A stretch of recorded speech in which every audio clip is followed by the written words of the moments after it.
Hari Anti Narkoba Internasional ini bukan satu perayaan, tapi hari satu keprihatinan. Keprihatinan. Jadi selama ini kan kita masih berpegang kepada tes urin. Kalau tes urin itu kan sangat relatif sekali ketika lewat masa waktunya hilang. Betul. Maka yang harus dilakukan adalah banyak penelitian-penelitian sudah dilakukan. Lalu kita menempatkan sikap moral kita terhadap barang ini apa? Sebelum hukum terjadi, sebelum hukum dilakukan. Maka yang dibutuhkan adalah moral mendahului hukum lah.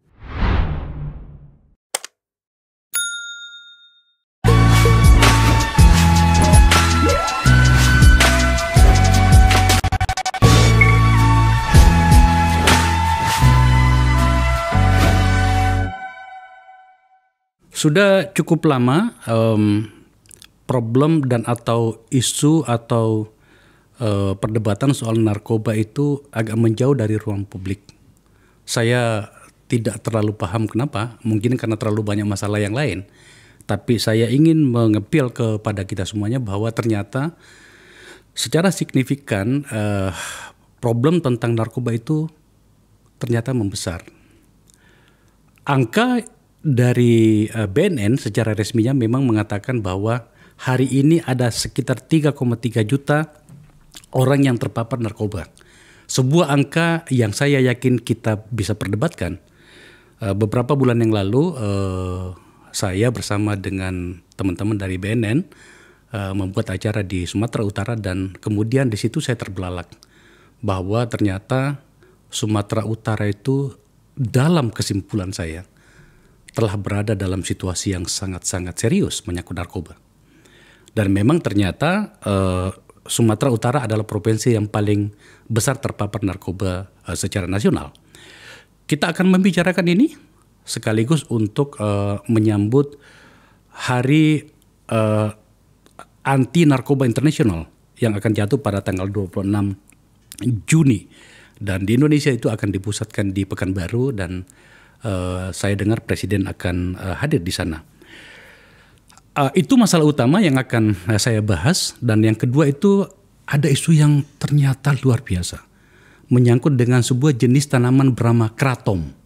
Kalau di Jawa itu disebut dengan ketum. Ini kira-kira dalam bahasa sederhananya itu sama dengan ganja di Aceh atau pohon coca di Amerika Tengah dan Amerika Selatan. Dan perdebatannya adalah bahwa ternyata ini sudah sampai di meja rapat kabinet bersama dengan Presiden. Kita akan berbicara dengan langsung dengan penanggung jawab narkotika di Indonesia, Kepala Badan Narkotika Nasional, Komjen Pol Martinus Hukum. Jenderal, selamat datang kembali di forum kita. Selamat. Terima kasih Pak Akbar. Sebelumnya saya ingin menyapa para pemirsa Pak Akbar dengan medianya. Assalamualaikum warahmatullahi wabarakatuh. Salam sejahtera buat kita semua. Om Swastiastu, Namo Buddhaya, salam kebajikan. Salam sehat tanpa narkoba. Ya. Saya digantikan Pak menyampaikan pesan. Jenderal, Anda baru sekitar beberapa bulan jadi kepala BNN ya? Ya, 6 bulan. 6 bulan dari Densus 88, Anda pasti tahulah para pemirsa. Tetapi kemudian dari apa yang saya dapatkan, saya menyiapkan data secara serius untuk berbicara dengan Jenderal Martin nih. Karena berbahaya juga kalau sampai kita tidak cukup data berbicara dengan kepala BNN. Memang ternyata cukup banyak problem ya. Kita main data dulu. Coba ditampilkan. Ini prevalensi pengguna narkoba di Indonesia tahun 2019-2021. Bahkan pada tahun 2021 itu sudah pernah mencapai 4,83. Hari ini dicatat 3,3. Saya tidak ngerti sebegitu ekstrim penurunannya. Apakah kita bisa katakan kita berhasil atau tidak? Nanti kita bahas. Selanjutnya, ini prevalensi penyalahgunaan narkotika di Indonesia ya. Ternyata betul itu 3,3 juta. Kalau kita menggunakan bahasa apa itu prevalensi itu adalah jumlah orang memakai narkotika pada kurun waktu tertentu. Seterusnya, lanjut. Ini jenis penyalahgunaan narkoba dengan kasus pengungkapan terbanyak di Indonesia. Ternyata masih sabu. Yang kedua adalah ganja dan yang ketiga psikotropika daftar G. Seterusnya. Nah ini yang saya katakan tadi prevalensi penyalahgunaan narkotika di Indonesia. Sumatera Utara ternyata berada di urutan pertama, besar sekali ya, 2,53% kalau dibuat secara persentase. Oke. Kemudian pola penyalahgunaan narkoba seperti ini, yang di sini agak mengkhawatirkan. Jenderal, mohon izin waktunya. Ternyata yang paling terbesar itu adalah ingin mencoba dan ajakan atau bujukan teman. Ya. Saya ulangi lagi, yang paling besar ada alasan penyalahgunaan itu adalah ingin mencoba-coba dan kemudian ajakan bujukan teman. Hati-hati dengan teman-teman Anda. Lanjut. Ini yang terpapar narkoba berdasarkan kelompok usia. Yang paling terbesar itu adalah usia 25 sampai 49 tahun. Padahal ini adalah usia produktif. Lanjut. Nah, saya sedikit agak fokus di sini, Jenderal. Kompleksitas permasalahan narkotika di Indonesia itu adalah daya rusaknya semakin tinggi, wilayah sebarannya semakin membesar, aparat terjerat. Aparat terjerat. Orang yang harusnya atau lembaga yang harusnya memberantas narkoba itu ternyata sudah melibatkan semuanya. TNI, Polri, BNN, ASN, jaksa sampai hakim. Kemudian potensi pasarnya besar sekali. Terus kemudian temuan jenis baru. Ada 170 jenis narkoba baru. Kemudian jaringan internasional, dukungan moral, jalur masuk, perkembangan teknologi, dan kerugian jiwa dan mental. Bla bla bla, panjang lebar. Mohon izin Jenderal, supaya kemudian publik bisa memahami bahwa ternyata pembukaan saya tadi itu ada urutan berpikirnya. Apa catatan Pak Kepala menyangkut soal data-data? Ya, ketika kita berbicara tentang narkoba, kita bicara tentang satu bencana kemanusiaan menurut saya. Ya. Jadi sebelum saya menjawab pertanyaan Bang Akbar, saya ingin, karena kita ini dalam rangka HANI, ya. Jadi saya ingin menyampaikan sesuatu buat masyarakat Indonesia sebagai pembukaan wawancara kita pada pagi hari ini, bahwa Hari HANI atau Hari Anti Narkoba Internasional ini bukan satu perayaan, tapi satu keprihatinan. Keprihatinan. Ya, itu kita garis bawahi dulu Bang Akbar. Kenapa kita harus prihatin? Yang pertama adalah secara internasional itu ada 290 juta manusia yang hari ini sedang terkepung atau ingin keluar dari cengkraman bahaya narkoba tersebut. 290 juta. Lebih jutaan. Dari satu bangsa itu. Ya. Oke. Lebih dari satu keseluruhan penduduk Indonesia.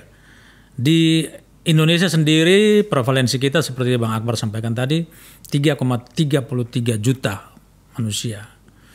Nah, saya ingin jelaskan di sini bahwa 3,33 juta ini bukan angka yang kecil. Bagi saya, satu umat manusia yang tidak terselamatkan itu bencana kemanusiaan. Karena kita berbicara tentang martabat, tentang kehidupan. Apalagi 3,3 juta. Itu kalau kita lihat dari sisi bagaimana kemanusiaan kita. Dari sisi yang lain kita bisa lihat bahwa kalau kita menghitung 3,3 juta itu dalam satu tahun, apa yang terjadi dengan ekonomi kita? Kita sedang membelanjakan uang yang sangat besar sekali untuk satu kesia-siaan, untuk suatu bencana kemanusiaan. Yang pertama kita lihat, kalau kita hitung, saya menghitung-hitung dengan tim 3,33 juta, itu bisa membelanjakan lebih dari 500 triliun. 519 triliun lebih. Untuk 3,3 juta itu? Untuk 3,3 juta. Wow. Kalau kita hitung ya, satu minggu itu orang membelanjakan 2 gram sabu. Kira-kira harga berapa itu?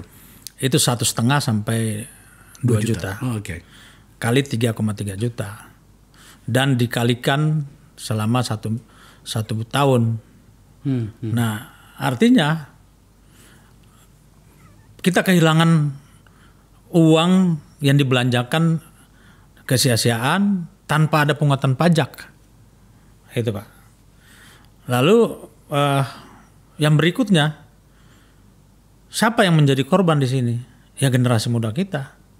Oh, yang tadi Bang Akbar sudah sampaikan, usia 25 tahun sampai 49 tahun. Itu angka produktif. Angka sangat produktif sekali. Kalau kita hubungkan dengan yang namanya bonus demografi, kalau ini kita tidak tekan, maka bonus demografi kita itu akan mengalami satu ancaman, padahal kita sudah secara nasional sudah mendeklarkan bahwa tahun 2045 itu kita menuju Indonesia emas dengan bonus demografi yang luar biasa sekali. Tapi di satu sisi ada ancaman yang menyerang langsung kepada jantung pertahanan bonus demografi itu. Nah ini yang harus kita pikirkan bersama-sama. Gitu Bang. Iya Akbar. Saya ini ternganga loh. Ya. Tadi itu katakanlah coba harga narkoba tadi pendekatan yang digunakan oleh Pak Kepala tadi itu ada 500 berapa triliun? Dihitung secara sekitar matematis sekitar 519 triliun ya untuk 3,33 juta itu. Soal pajaknya oke, itu stadium keduanya. Kita langsung dulu pada angka itu. Ini kan sebuah angka yang sangat-sangat besar untuk sebuah produktivitas kerja. Selain soal bagaimana kemudian ini berdampak pada tubuh manusia yang menggunakannya ya. So apa yang sedang dipikirkan dan sedang dilakukan oleh BNN untuk itu, Jenderal? Oke, saya mau melihat dari permasalahan apa yang mendasarnya sebenarnya apa. Oke. Permasalahan kita bagi dua Pak Bang Akbar. Kita melihat narkotika atau ancaman narkotika ini dua patron atau dua perspektif besar. Yang pertama adalah supply reduction dan demand reduction. Ya, kalau kita berbicara tentang supply, berarti kita berbicara tentang orang-orang yang memproduksi mulai dari aliran pabriknya yang terpusat sampai kepada pasar terakhir. Ini aliran supply-nya. Nah, kalau kita bicara di mana produksinya, kita punya tanaman endemi yaitu ganja yang sangat populer sekali, dan yang paling populer selain ganja itu adalah sabu. Yang diproduksi bukan di Indonesia sebenarnya. Ada 3 wilayah besar yang memproduksi narkotika hari ini di dunia. Yang pertama adalah di Myanmar, yang kedua adalah di Myanmar itu kita kenal dengan Golden Triangle. Kemudian ada namanya Golden Crescent itu di Afghanistan, dan yang ketiga adalah Golden Peacock atau burung merak merah di Amerika Latin. Dan 3 itu sudah masuk ke Indonesia, dan yang paling banyak adalah di Myanmar. Nah, dengan saya melihat lagi bahwa kita hari ini dibanjiri oleh produksi atau produsen yang lebih dekat dengan kita, yaitu Myanmar. Kenapa ini terjadi? Karena kita lihat secara berbagai aspek. Pertama adalah geografis. Kita dekat dengan Myanmar. Kalau istilah saya, Myanmar itu adalah halaman rumah kita. Jelas Bang Akbar ya, dekat sekali. Itu dia masuknya dari mana, Jenderal? Nah ini biar saya jelaskan secara runut. Kemudian kita bicara juga tentang historical dan budaya. Karena masuknya dari barang dari Myanmar ini, dia memanfaatkan kesamaan etnik, kesamaan bahasa dari beberapa negara yang saling berbatasan. Contohnya antara Myanmar dengan Thailand. Ini jalur pertama dia masuk. Karena produksinya itu di perbatasan antara Myanmar dengan Thailand. Artinya apa yang terjadi di situ? Ada persamaan bahasa di perbatasan, persamaan etnik di perbatasan. Sejarah atau historik tradisional komunikasi secara tradisional perbatasan. Berjalan sampai dari Thailand turun ke Malaysia, Malaysia turun ke Indonesia lewat Selat Malaka atau lewat Kalimantan Utara. Mereka memanfaatkan persamaan etnik dan budaya yang ada di sana, karena menurut saya begini, kita boleh berbicara tentang entitas politik negara, di mana pembatas tembok imajiner itu ada karena perbedaan entitas politik. Tapi ketika kita berbicara tentang budaya, kemudian historical, ini semua tembok imajiner itu rontok. Sehingga komunikasi antara saudara di antara perbatasan, persamaan budaya, inilah yang kemudian dimanfaatkan oleh para pengedar gelap ini. Mereka tahu betul memanfaatkan ini. Maka kita lihat hari ini kan banyak masuk lewat Sumatera. Karena ada persamaan etnik situ. Secara historis ini sudah menjadi pelabuhan rakyat, pelabuhan tradisional. Dan saya menggunakan istilah pelabuhan tradisional. Karena ini sudah jauh berkembang sebelum bahkan negara ini eksis. Nah itulah yang harus kita perhatikan. Begitu juga di Kalimantan Utara. Nah kemudian dari jalur kalau Afghanistan sendiri, itu mereka lewat laut, lewat kapal-kapal tradisional juga. Dari pantai Iran atau pantai Pakistan mereka berlayar di seberang atau menyusuri pantai barat Sumatera sampai pantai selatan Pulau Jawa. Wow. Ya. Jadi menurut saya yang saya pikirkan hari ini bagaimana strategi kita untuk menutup pintu-pintu masuk itu. Nah kira-kira seperti itu. BNN menetapkan, meskipun kita tahu lah jauh sebelum Jenderal Martin sebagai kepala BNN itu kan ini problem bukan lagi hanya problem satu dua daerah, itu sudah sampai pada seluruh Indonesia. Di kampung saya itu parah loh itu di Sulawesi Selatan Jenderal. Nah tetapi BNN menetapkan 10 provinsi sebagai skala prioritas untuk penanganan. Apa saja itu Jenderal? Sebelum saya masuk memang ditempatkan 10 wilayah prioritas. Tapi setelah pasca saya ini saya melihat kekurangan anggaran dan jumlah personil, maka saya lebih fokuskan lagi menjadi 7. Oh oke. Kenapa saya pilih 7? Saya memilih Sumatera Utara, Aceh, Sumatera Utara, Riau Kepulauan, kemudian Kepri, kemudian Kalimantan Barat dan Kalimantan Utara. Itu pintu masuknya. Kenapa? Tadi hubungannya dengan tadi yang saya jelaskan tadi. Pintu masuk ini kita harus tutup. Jadi karena semua penangkapan narkoba hari ini di seluruh Indonesia pasti lewat situ. Hampir pasti dan semua lewat situ. Ini sebagian sedikit masuk lewat bandara. Ya, kan sedikit sekali kan. Sangat sedikit. Kan mungkin karena terlalu ketat ya. Ini ada data sedikit ini yang diungkapkan oleh Direktorat Interdiksi Narkoba DBA dan Cukai Indonesia. Sepanjang 2023 saja sudah 5,6 ton narkoba yang diselundupkan lewat jalur daratan, laut dan udara. Ini yang terdeteksi nih. Nah 7 provinsi itu dari apa yang disampaikan oleh Jenderal tadi itu kebanyakan penangkapannya itu terutama dari daerah ini itu dalam skala jumlah berapa besar? Ya di era saya itu memang kita harus bisa menganalisa semua fenomena-fenomena tentang perdagangan gelap ini. Jadi di samping penegak hukum melakukan analisa, ya kelompok ini juga melakukan analisa.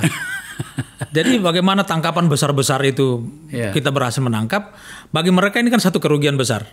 Maka mereka juga mulai bagaimana mereka menyebarkan dengan jumlah-jumlah yang lebih kecil, sehingga kalau tertangkap ya kerugiannya sedikit. Maka hari ini kita mulai dulu sebelumnya kan menangkap sampai di atas 100-200 kilogram. Bahkan kalau dari Afghanistan itu sampai hampir 1 ton, 2 ton. Karena kalau khusus untuk Afghanistan kan mereka lewat kapal dan itu tidak masif, tapi satu kali masuk itu kan dengan satu kapal itu pasti dalam jumlah yang besar. Nah kalau dari Malaysia sendiri, dari Myanmar masuk ke Indonesia, karena mereka mempelajari bagaimana kita melakukan operasi, maka sekarang itu mereka rekrut kurir secara masif untuk menyebarkan juga dengan jumlah yang relatif lebih kecil. Maka penangkapan kita hari ini paling tinggi antara 20-30. Terakhir kita era saya tahun 2000 akhir tahun 2023 itu paling tinggi adalah 60 kilogram. 60 kilogram. 60 kilogram. Itu sudah cukup besar sebenarnya. Ya, kalau kita hitung per gram aja berapa orang yang akan masuk itu dia. pada akhirnya memang kita harus masuk membicarakan tentang organisasi BNN itu sendiri, Jenderal. Sebenarnya ini saya agak malu bicara soal ini. Sebab ya mau tidak mau juga saya punya rasa tanggung jawab lah. Sebagai mantan anggota Komisi 3 kan, ya mungkin rasa kasih sayang kami kepada BNN itu agak kurang ya. Sekarang itu secara organisasional BNN itu berapa personel sih, Jenderal? Kami punya jumlah personil mulai dari Polri sampai TNI ada 2, kemudian Polri itu ada 1.700-an, kemudian ASN kurang lebih ada 4.000 lebih sampai 5.000. Secara keseluruhan mungkin sekitar 10 ribuan aja ya? 10 ribuan itu ditambah dengan pegawai kontrak. Lah iya, artinya kenapa sampai saya tanyakan ini karena dengan melihat problem yang ada, termasuk soal medan dan modusnya segala macam, tampaknya nggak cukup ya, Jenderal ya? Bagi saya cukup dan tidak cukup itu satu relativitas. Yang terpenting di sini adalah bagaimana kualitas dari operasi itu, dukungan kemampuan manusianya yang harus kita kuatkan. Urusan jumlah itu nanti kan akan bertambah sesuai dengan perkembangannya kejahatan. Tapi hari ini menurut saya yang harus kita kuatkan itu adalah kualitasnya itu, baik dukungan anggarannya. Kemudian yang kedua adalah bagaimana kita melakukan pelatihan kepada anggota kita, karena saya melihat bahwa tidak sampai hari ini tidak semua anggota kita tuh mengikuti pelatihan yang memang dibutuhkan untuk melakukan suatu operasi, baik itu operasi penegakan hukum maupun operasi pencegahan dan rehabilitasi. Khusus untuk rehabilitasi mungkin kita punya fasilitas yang ada dengan tingkat kemampuan personil yang kuat, karena rehabilitasi itu kan harus latar belakangnya orang-orang yang pasti. Psikologi dan kesehatan. Iya. Tapi untuk pemberantasan dan pencegahan hari ini saya pikir sangat lemah sekali, karena kekuatan intelijen setelah saya masuk saya petakan kita harus membangun satu kekuatan intelijen yang kuat untuk pemetaan, baik itu dalam rangka pemberantasan maupun dalam rangka pencegahan. Iya, itu yang saya maksud. Ini kan berarti kita harus bicara tentang dukungan negara dong dalam hal ini, dan yang paling realistis dari itu adalah anggaran. Ya. Kalau boleh tanya, Jenderal, ini sekarang anggarannya BNN berapa sih? Anggaran yang digunakan oleh BNN itu hari ini kita 1,5 triliun. Okay. Dan untuk belanja operasional itu lebih dari 70%. Belanja Belanja administrasi. Iya, belanja rutin. Jadi untuk pembiayaan manajemen, mulai dari gaji pegawai, perawatan dan sebagainya, itu 75%. Saya yakin itu jauh dari cukup, Jenderal. Ya. Saya dengar sudah ada komunikasi dan atau janji dari teman-teman di parlemen untuk menambah anggarannya. Kalau boleh tahu janjinya mereka berapa? Kemarin ketika RDP kami meminta tambahan anggaran kurang lebih 600 miliar. Itu untuk pencegahan dan intelijen, dan ya mudah-mudahan oleh beliau-beliau diakomodir. Ya kita berharap. Ya, saya mau mewakili teman-teman BNN ini kepada teman-teman saya di Banggar, di DPR bersama dengan pemerintah. Sebenarnya yang diminta itu terlalu kecil, 600 miliar. Pak Jenderal Martin mungkin cuma malu-malu aja barangkali. Tolong ditambah. Saya bisa menceritakan banyak hal tentang betapa hancurnya sebuah keluarga akibat narkoba. Dan kalau kemudian kita tidak memberikan dukungan yang total kepada lembaga negara bernama BNN, berbahaya sekali. Mohon ditambahlah. Izin Jenderal mewakili Anda sini. Terima kasih Bang Akbar. Karena ini luar biasa. 1,5 tambah 600 miliar cuma 2, sekian. Ya. Dibanding dengan dampaknya tadi itu. Ya. Katakanlah kita gunakan angka resminya BNN. Ada 3,3 juta orang yang sekarang terjebak pada narkoba. Ya. 3,3 juta orang ini itu kan sebenarnya berbicara tentang sebuah bangsa. Ya. Ketimbang misalnya anggaran-anggaran itu dipakai untuk yang lain. Ya saya mohon izin Jenderal kepada para teman-teman saya dulu di DPR itu agak cerewet soal ini, karena menurut saya tunjukkan kepedulian Anda kepada masa depan bangsa ini dengan ini. Ya. Saya kok jadian ya. Jadi menurut saya 3,3 juta ini adalah demand reduction-nya ya. Iya. Satu hal yang harus kita perhatikan bahwa kalau kita berbicara tentang demand reduction ini kita berbicara tentang pasar. Oke. Pasar ini akan bertambah kalau kita tidak peduli dengan pasar, dengan memperkecil pasar ini lewat bagaimana pendekatan rehabilitasi, Pasti. pencegahan. Nah, seperti Bang Akbar tadi sampaikan, sebagian besar pengguna ini adalah ingin coba-coba. Saya ingin menjelaskan di sini. Ya. Saya ingin menjelaskan mengapa ini terjadi. Kebetulan saya belajar tentang sedikit psikologi, saya belajar sedikit tentang filsafat. Oke. Ya, ada dua hal yang saya temukan. Ada dua teori di sini. Teori yang digunakan oleh Erik Erikson dan teori yang digunakan oleh Lawrence Kohlberg. Erik Erikson ini tentang psikologi, perkembangan psikologi manusia. Lawrence Kohlberg ini dia berbicara tentang perkembangan moral manusia secara psikologis. Wilayah rawan manusia itu ada pada usia antara 12 sampai 30-an. Di sini mereka pada posisi sedang mencari identitas. Di satu sisi dalam keluarga, mereka pada umur antara 5 sampai 12 ini, mereka ini kan mengalami suatu penanaman nilai. Nilai-nilai ditanam di situ. Ketaatan kepada orang tua.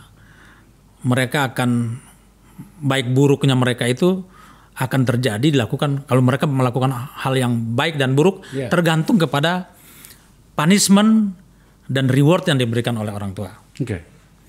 Nah, disinilah kita harus menggunakan kesempatan untuk bagaimana menguatkan ketahanan keluarga. Maka di dalam program kita di BNN itu ada satu program namanya penguatan ketahanan keluarga.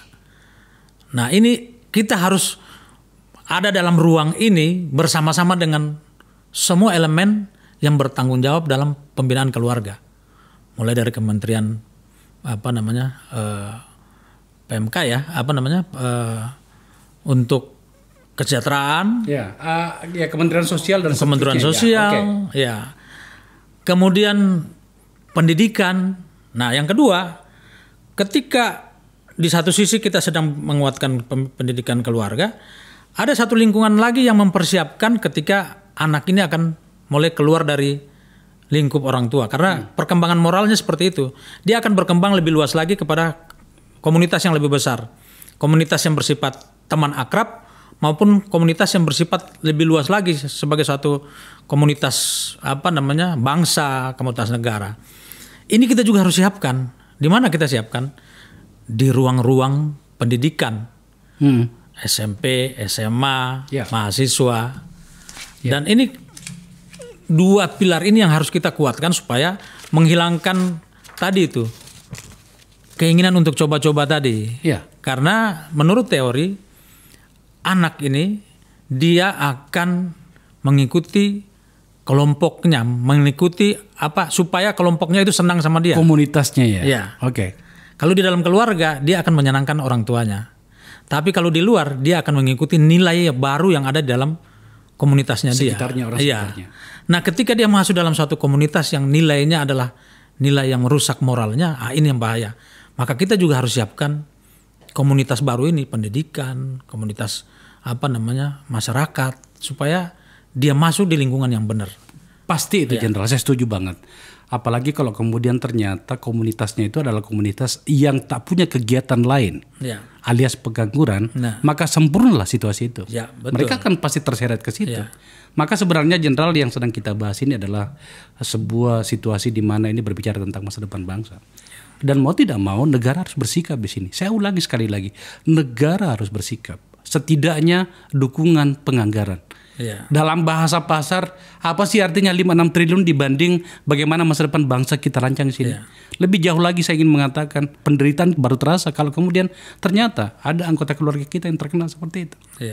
Semoga saja kita semuanya baik-baik saja, Jenderal. Saya jadi sedih berbicara seperti ini karena beberapa keluarga yang saya lihat yang terkena seperti ini menderita. Maka menurut saya kita harus bersikap soal ini kan.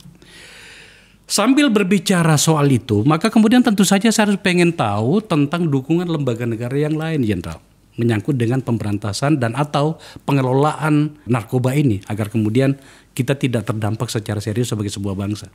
Ya. Selama ini dukungan lembaga-lembaga negara itu seperti apa, Jenderal? Jadi begini, saya perlu jelaskan juga bahwa di era saya ini saya ingin membangun satu forum komunikasi anti narkoba. Kenapa kita harus lakukan? Kalau pada tataran nasional, saya sebagai kepala BNN berkewajiban untuk mengkoordinir lembaga-lembaga. Contohnya kita berbicara tentang rehabilitasi, maka kita akan menjadi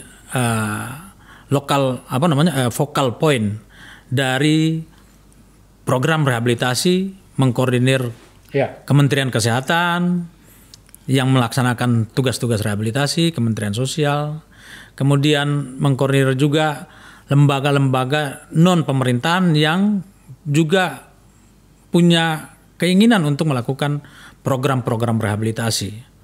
Nah, kemudian itu sudah dilaksanakan dan saya sudah beraudiensi dengan Kementerian Kesehatan. Di tingkat daerah, saya pemegang otoritas daerah yaitu Kementerian Dalam Negeri yang secara struktural bertanggung jawab untuk pembinaan kepada seluruh pemerintah daerah. Oke. Nah, ini pun juga saya sudah beraudiensi dengan beliau untuk bagaimana menggerakkan semua struktur yang ada di bawah Kementerian Dalam Negeri ini untuk bersama-sama bangkit untuk melakukan pendekatan-pendekatan yang kita sebut P4GN. Kita punya undang-undang kita punya peraturan presiden tentang RAN atau Rencana Aksi Nasional Pemberantasan, Pencegahan dan Pemberantasan Penyalahgunaan Narkotika atau kita sebut RAN P4GN. Lagi-lagi yang ingin saya sampaikan di sini, karena pemerintah daerah ini tugas pokoknya adalah pembangunan daerah. Namun di sisi lain ada sedikit tugas yaitu menyangkut pembinaan masyarakat yang di dalamnya ada juga RAN 4GN tadi.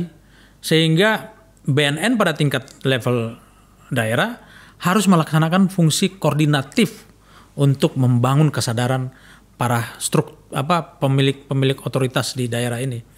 Struktur pemerintah yang ada di daerah ini harus dibangkitkan kesadaran kolektifnya bahwa ada satu bencana nasional, bencana kemanusiaan namanya penyalahgunaan narkotika. Nah, ini kita harus gerakan terus supaya kita bangkit bersama-sama. Dan memang di dalam di RAN P4GN ini semua pemerintah daerah punya kewajiban untuk bangkit bersama-sama untuk melakukan rencana aksi nasional tersebut. Saya punya usulan, Jenderal. Ini usul dari saya lah ya. Sebagai masyarakat sipil ya. Ini kan akan ada pilkada tahun ini tanggal 27 November. Serentak. Kita akan memiliki atau mempunyai pemimpin lokal mulai dari bupati sampai gubernur di 545 daerah, kabupaten kota. Ya. Kita bikin kampanye yuk. Kira-kira begini.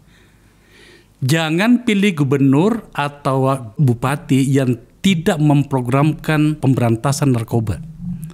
Ini harus menjadi kesadaran nasional dan kesepakatan nasional ini. Saya sangat setuju sekali. Coba kita bikin programnya itu, Jenderal, supaya gubernur atau bupati yang mau running sebagai calon bupati tapi tidak memprogramkan ini, itu berarti dia tidak fokus pada masa depan bangsa. Jangan pilih dia. Ya, ini usulan, Jenderal. Ya. Saya juga punya rencana itu, Bang. Jadi Abang ingatkan saya, kita bisa melalui KPU dalam suatu seleksi untuk menyeleksi para calon-calon kepala daerah ini. Salah satu kriterianya adalah dia bebas narkoba dan benar-benar tesnya benar gitu ya. Nah, saya punya pendekatan untuk melakukan tes narkoba kepada ini. Jadi selama ini kan kita masih berpegang kepada tes urin. Kalau tes urin itu kan sangat relatif sekali, ketika lewat masa waktunya hilang. Betul. Maka yang harus dilakukan adalah kita melakukan analisa intelijen terhadap bagaimana networkingnya para calon ini. Wow, itu mati kutu itu. Ya kan? Nah, ini mungkin karena yang nih kepala BNN-nya mantan Kadensus, jadi identifikasinya sangat jelas seperti ini. Tapi setuju ya Jenderal ya, kalau kita lakukan itu ya. Forum saya di sini, Akbar Faisal Unsensor, berikut dengan lembaga kajian saya, itu akan memberikan dukungan sepenuhnya. Oke, Bang Akbar. Ya, kita masuk pada sebuah isu yang ternyata bahkan hari ini sedang dibahas. Bahkan sudah sampai di meja presiden. Menyangkut dengan sebuah satu jenis tanaman yang saya sampaikan tadi bernama kratom. Di Jawa itu apa namanya Jenderal itu? Ketum. Ketum. Bukan ketua umum tapi ketum. Di Indonesia itu hadir atau tumbuh di mana saja, bahkan sebenarnya sekarang ini masih jenis tanaman liar ya. Tapi paling banyak itu di Kalimantan Tengah dan Barat ya. Kalimantan Barat. Kira-kira kalau di Aceh itu seperti di Ganjala kira-kira seperti itu. Demikian seriusnya hingga ternyata harus dirapatkan secara serius di rapat kabinet, di mana juga Pak Kepala ada di situ. Sebenarnya ini tanaman apa Jenderal? Jenis narkobanya atau efeknya seperti apa? Hingga kemudian menjadi kontroversi per hari ini pada saat kita bahas ini. Ini ada data sedikit ini tentang kratom. Tanaman kratom dinilai memiliki potensi ekonomi yang besar. Ini sudah ada potensi ekonomi yang besar. Sebagai orang yang katakanlah seandainya saya pengusaha, ini sudah mengincar nih apa keuntungan dari sini. Walau menuai perdebatan, kratom digunakan untuk pengobatan karena beragam manfaat dan seterusnya. Saya kembali ke Pak Kepala. Sebenarnya apa kratom ini, Pak Kepala? Kratom ini yang pertama adalah tanaman endeminya Indonesia. Asia Tenggara. Di Kalimantan ada, di Jawa bahkan ada, di Malaysia, bahkan di daerah Semenanjung Malaka itu ada. Jadi ini menurut saya tanaman ini kita sudah pernah melakukan penelitian, research, di mana tanaman ini nama latinnya adalah Mitragynan spiosa. Ya. Dan punya zat yang ada di dalam, senyawa yang ada di dalam itu ada 2 senyawa besar, yaitu mitraginin dan 7-hydroxymitraginin.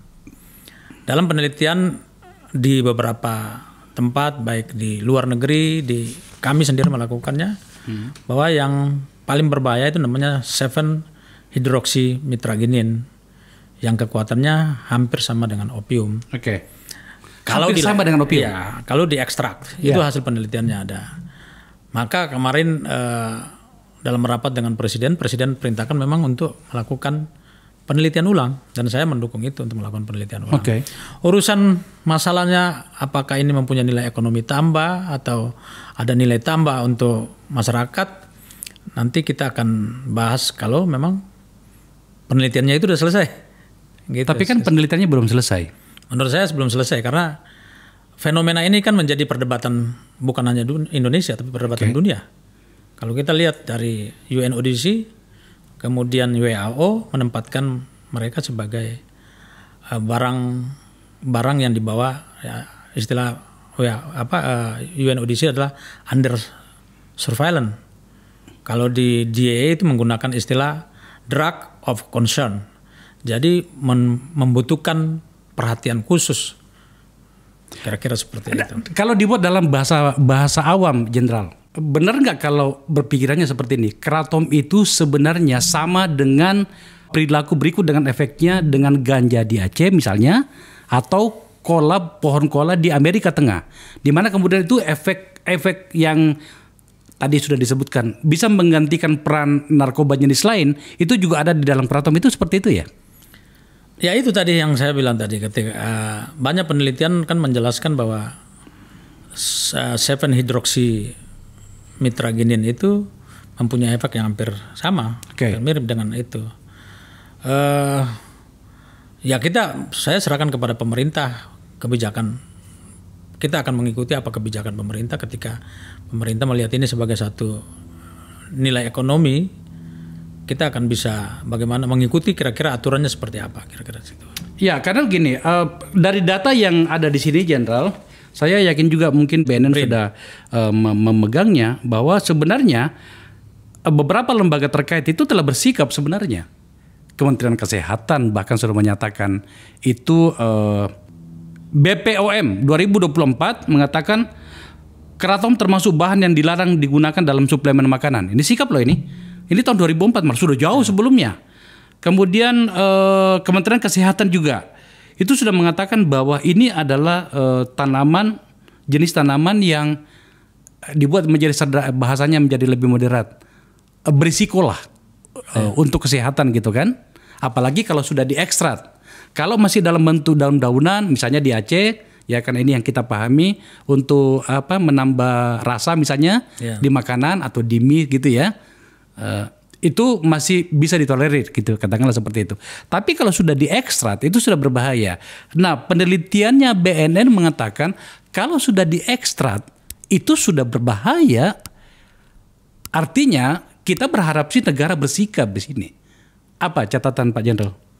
Ya, saya ketika kemarin kebetulan saya juga diundang untuk rapat terbatas di Istana, dan Presiden meminta untuk melakukan penelitian ulang, maksudnya dilakukan penelitian berlanjut, dan itu sesuai dengan amanatnya UNODC bahwa kratom ini dibawa under surveillance sehingga harus dilakukan penelitian. Nah, urusan nanti hasil penelitiannya seperti apa kita serahkan kepada yang melakukan penelitian, dan kebijakan terbaik buat kemanusiaan, buat bangsa ini yang diambil oleh pemerintah. Seperti itu. Ya. Memang pemirsa ini bisa menjadi kontroversial memang. Coba tunjukkan kita lihat sikap negara-negara lain ya selain Indonesia itu terkait dengan kratom. Ini coba lihat. Ada 32 negara yang menetapkan bahwa kratom itu ilegal. Di situ ada bahkan Myanmar. Ya mungkin kalau dari sisi persaingan mungkin kira-kira gini, Myanmar kan bagian dari segitiga emas ya. Dia tidak pengen terganggu lah opiumnya dan segala macam. Tapi kita lihat negara-negara yang lain. Filipina, Vietnam, Malaysia, Singapura, Laos, Brunei Darussalam, bahkan beberapa negara maju ya seperti Swiss, New Zealand, Irlandia itu sudah melarang. Luxembourg juga, Iceland juga. Sementara ada 20 negara dalam daftar ini yang melegalkan. Memang negara-negara besar nih. Itu Amerika Serikat, Brasil, Meksiko, Jerman, Thailand. Di ASEAN itu hanya Thailand yang melegalkan gitu. Dan 5 negara yang menetapkan kontrol substance. Ini adalah Swedia, Portugal, Denmark, Finlandia, dan Norway. Kalau kita lihat komposisi ini memang bisa dikatakan memang ini membutuhkan pengkajian lebih jauh ya. Meskipun sebenarnya UNODC itu sudah bersikap ya Jenderal ya. Dari situasi ini sebagai Kepala BNN, apa rekomendasi terbaik dari Pak Martin menyangkut dengan masa depan kratom ini? Ya, yang pertama menurut saya lihat dari sisi aspek moral. Bahwa ketika kita bicara tentang kemanfaatan, kita akan melihat bahwa apa sih manfaatnya lebih besar atau lebih kemudaratannya lebih besar. Kalau manfaatnya lebih besar, ya kita welcome. Tapi kemudaratannya kalau lebih besar, ya kita harus sama-sama memberikan perhatian khusus dengan memberikan satu aturan yang sangat ketat sekali. Karena kalau kita berbicara tentang drug abuse, bukan kita bicara tentang larangan secara total, tapi pengaturan secara ketat. Karena seperti opium, itu kan makanya dikatakan peredaran gelap dan penyalahgunaan. Bahasa hukumnya seperti itu. Betul. Artinya ada peredaran yang terang dan ada penggunaan. Kita menempatkan bahasa hukumnya ini diperketat sekali. Peredaran gelap. Dia sudah berada pada ruang gelap. Ada ruang gelap. Sehingga kalau dia mau ada di ruang yang terang, maka harus ada aturan yang sangat ketat untuk mengikat, untuk mengatur, untuk membatasi penggunaan maupun peredarannya. Itu rekomendasi saya pertama. Rekomendasi saya yang kedua adalah saya sangat mendukung perintah Presiden untuk melakukan penelitian berlanjut. Iya, artinya sampai kemudian ada penelitian itu jangan ada sikap yang lain-lain dulu. Ya. Karena begini Jenderal, ini saya dengar ya, kami mendapatkan banyak masukan di forum saya ini bahwa sebenarnya sudah mulai ada yang mencium bau-bau bisnis di sini. Ya biasalah, apalagi kalau sudah seperti ini kan. Setidaknya begini kira-kira pemirsa, 3,3 juta itu adalah orang yang membutuhkan narkoba setiap saat. Kira-kira gitu ya.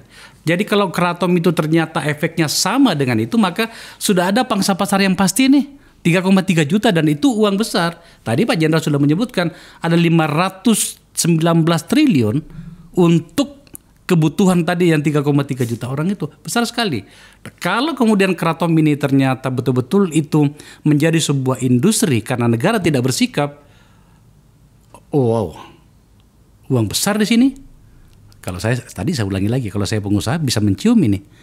Masalahnya adalah tampaknya ada beberapa elemen pemerintah yang tampaknya itu memberikan angin. Coba tampilkan pernyataan Pak Muldoko nih. Ini hasil riset kami di sini ya, Jenderal.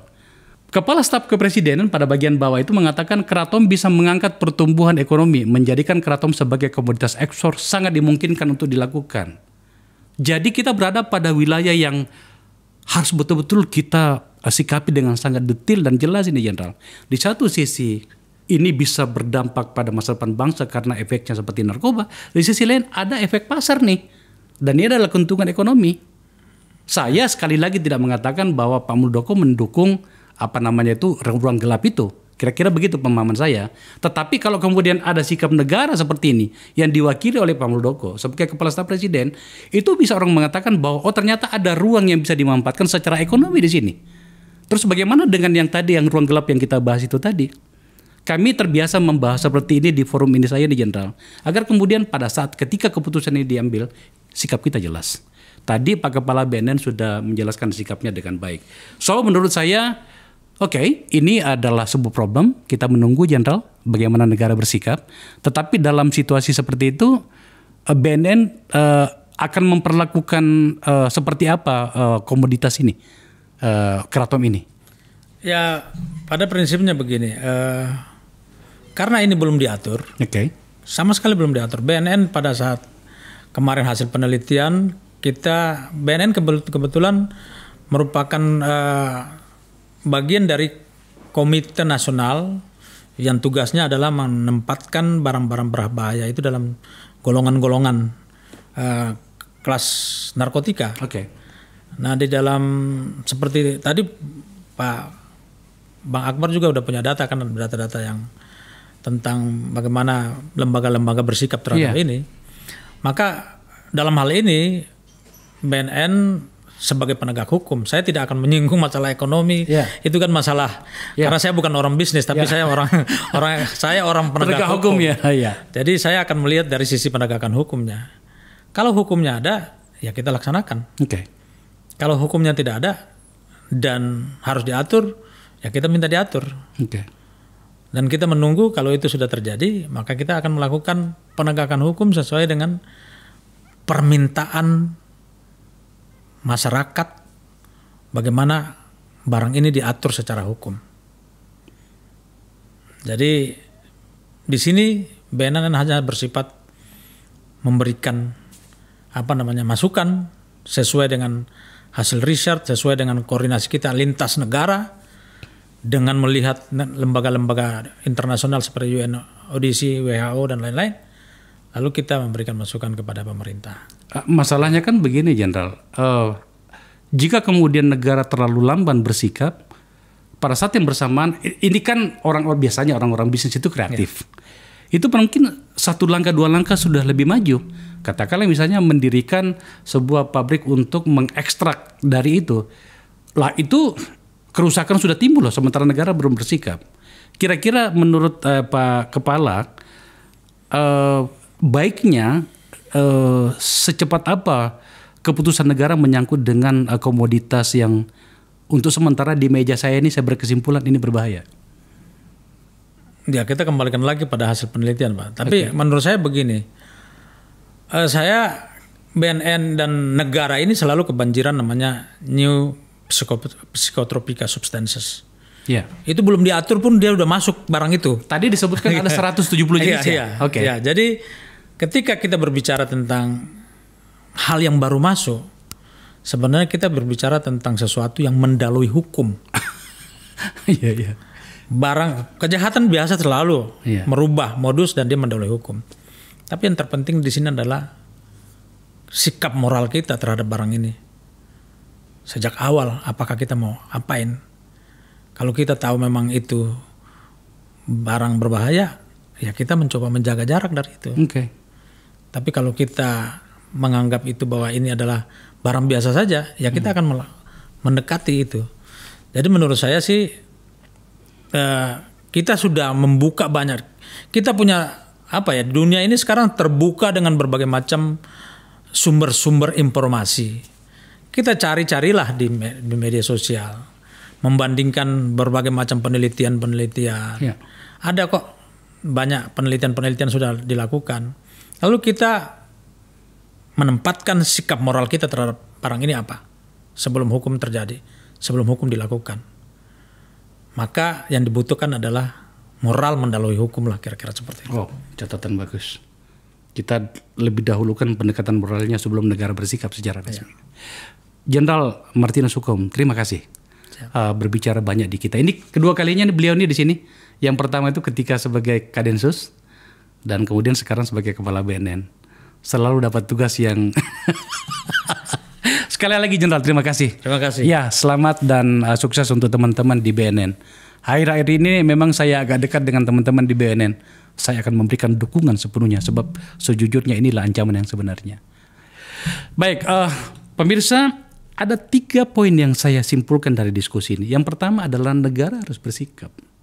Negara harus bersikap dalam hal bagaimana penyikapan soal narkoba ini. Setidaknya pada satu hal. Apa itu? Dukungan penganggaran yang cukup. 1,5 triliun untuk sebuah organisasi sebesar ini nggak cukup. Bahkan sebenarnya dengan 600 miliar yang diminta itu jauh dari cukup. Kenapa sih kita tidak memberikan 10 triliun sekalian? Baru rasa kalau kemudian tiba-tiba ada bagian dari keluarga Anda yang terkena itu. Baru rasa betapa penderitaan. Dan itu penderitaan sebuah bangsa kalau sudah angka 3,33 juta itu. Luar biasa. Yang kedua adalah menyangkut dengan keraton. Saya mau bersikap sendiri, Jenderal. Ini sikap saya dan teman-teman dan masa depan bangsa. Saya wakili anak orang-orang yang masih berpikir logis. Yang terhormat Bapak Presiden, mohon segera nyatakan bahwa keraton itu adalah jenis tumbuhan yang berbahaya seperti dengan data-data yang ada tadi. Dan segera dimasukkan sebagai bagian dari tanaman yang masuk dalam jenis tanaman yang dilarang karena berdampak seperti narkoba. Mohon Bapak Presiden bersikap. Dan yang ketiga, pesan dari forum ini tak lain dan tak bukan, jaga keluarga Anda, jaga orang-orang di sekitar Anda, jaga orang-orang yang Anda cintai sebelum kemudian kita menangis luka akibat narkoba. Terima kasih telah menyaksikan acara ini.